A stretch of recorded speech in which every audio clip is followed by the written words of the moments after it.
l'époque des Lumières, c'est-à-dire le 18e siècle, ont vécu les philosophes Immanuel Kant et David Hume, qui ont tenté chacun à leur manière d'expliquer le sens moral.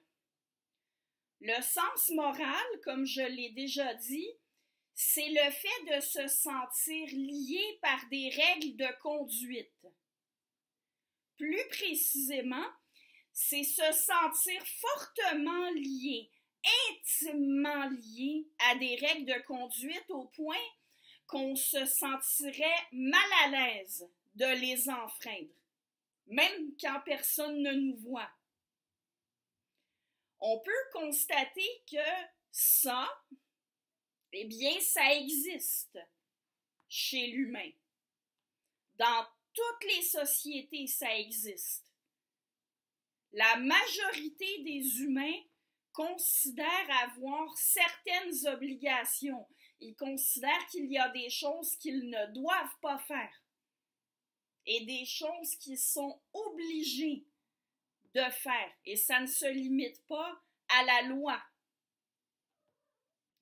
Alors, comment expliquer la présence de cette caractéristique qu'on appelle le sens moral chez les humains?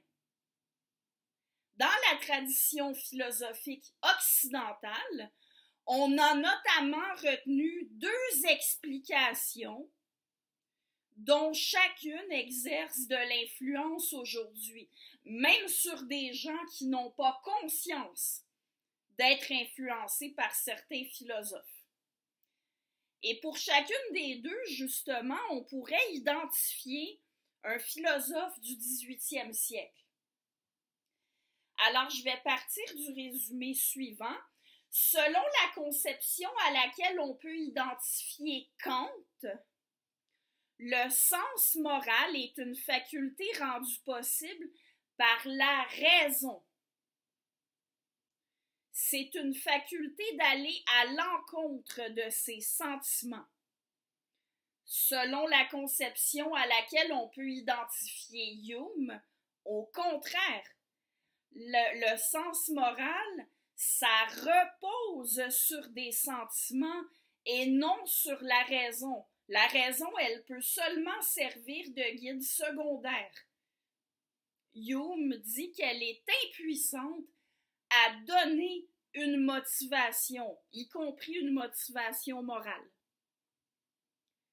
Alors, je vais maintenant développer sur chacune de ces deux explications du sens moral, en commençant par celle de Kant. Kant faisait reposer le sens moral sur ce qu'on appelle la liberté. Liberté ici au sens de libre arbitre.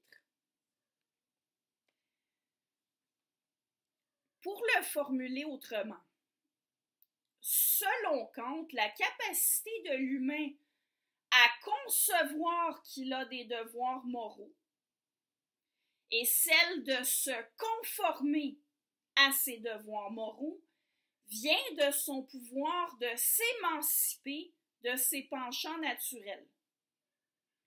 Comme les animaux, les humains ont une sensibilité. Ils ont des désirs. La différence, c'est que les animaux, eux, sont complètement soumis à leur sensibilité. Ils ne peuvent pas s'en émanciper. C'est en ce sens-là que les animaux n'ont pas de liberté, selon la conception kantienne. Les humains, eux, sont libres. Ils peuvent s'émanciper de ce qui leur est dicté par leur penchant naturel. Et ça les distingue des animaux. Le sens moral pour Kant, c'est donc quelque chose de distinct de la sensibilité. C'est distinct des sentiments, distinct des désirs. L'humain conçoit son devoir moral, toujours selon Kant, par un raisonnement purement logique. Et il est capable de choisir de s'y conformer. il arrive que nos désirs nous orientent différemment de la morale. Mais selon Kant, justement, l'humain peut choisir entre obéir à son devoir et obéir à son désir. C'est en ce sens qu'il y a acte de liberté dans les actions d'un humain. Et c'est aussi pour ça que l'humain est responsable de ce qu'il fait et qu'on peut considérer qu'il commet une faute quand il enfreint les règles morales, c'est-à-dire qu'on considère qu'il pouvait faire autrement. C'est pour ça qu'il y a une faute. Et la conception de Kant influence beaucoup la mentalité répandue de nos jours dans la culture occidentale, qu'on ait conscience ou non de son influence. On persiste aujourd'hui à concevoir l'humain comme capable de s'efforcer d'aller à l'encontre de ses désirs, de ses penchants, pour agir moralement. Et pour aller plus loin, non seulement on tient l'humain pour capable de s'affranchir de ses penchants naturels, mais on le tient aussi pour capable de s'affranchir de sa culture, de son milieu familial, de l'éducation qu'il a reçue, bref, de son déterminisme social. Et encore une fois, c'est dans cette mesure-là qu'on tient les humains pour responsables de leurs actions. On considère comme mauvais ceux qui ne suivent pas les règles, parce qu'on suppose qu'ils choisissent en toute connaissance de cause de faire ce qui est mal, alors qu'ils auraient pu faire ce qui est bien. Alors ça, c'est quelque chose que beaucoup d'entre nous avons tendance à tenir pour acquis, mais c'est aussi une conception qui est souvent remise en question.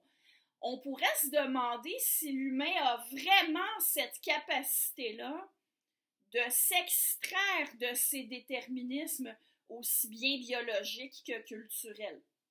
Alors là, je soulève simplement la question, je n'en discuterai pas ici.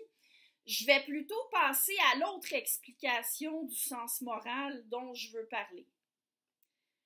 Alors, un autre philosophe qui s'appelait David Hume proposait à la même époque que Kant une autre explication du sens moral, et selon lui, bien loin d'être indépendant de nos sentiments, voire contraire à nos sentiments, le sens moral repose sur certains sentiments.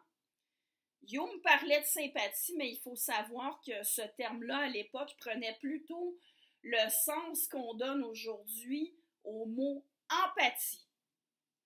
On parle de la capacité de se mettre à la place d'autrui, de ressentir ce que ressent autrui. L'empathie, ça rend possible plusieurs choses, dont celle-ci, souhaiter le bien des autres et souhaiter le bien commun. Et selon la conception de Hume, désirer le bien commun, le bien des autres, avoir envie d'agir en fonction de ça, mais c'est exactement ça le sens moral. Selon Kant, je vous rappelle qu'agir conformément aux règles parce qu'on souhaite le bien commun ou le bien des autres, ça n'a pas de valeur morale. C'est pas immoral, mais ça n'a pas de valeur morale. Selon la conception d'Hume, eh bien, ça en a, parce qu'avoir un sens moral, c'est exactement ça. Et comme la conception de Kant, celle de Hume est encore influente de nos jours. Je vais revenir et développer davantage sur ce que j'appelle pas la conception, mais l'explication matérialiste du sens moral, qui est, selon moi, l'explication de Hume, mais en plus détaillée et davantage corroborée par la science contemporaine.